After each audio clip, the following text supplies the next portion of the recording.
Hey there. Let's talk about Samuel, a man who became one of the greatest prophets in the Bible. His story is a powerful reminder of how God speaks to us, how we can trust him, and how we can draw closer to him through faith. Samuel's journey begins when he was just a boy. His mother, Hannah, had prayed for years to have a child, and when God finally answered her prayers, she promised that if she had a son, she would dedicate him to God's service. And so, she did. Samuel was brought to the temple at a very young age. As Samuel grew up, he learned about God's ways and served under Eli, the high priest. But here's where it gets amazing. God called Samuel, and not just once, but several times.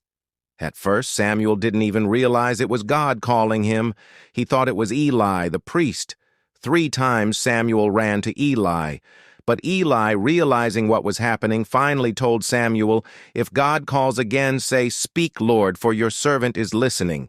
And that's exactly what Samuel did. Sometimes, just like Samuel, we don't recognize God's voice right away. We're so caught up in the noise of life that we can't hear him. But when we take a moment to be still and listen, God's voice is always there, guiding us. When Samuel answered God, his life was transformed. God spoke to him, and Samuel became a prophet, one of the most important figures in Israel's history. He not only led the people spiritually, but also anointed kings like Saul and David. God has a purpose for each of us,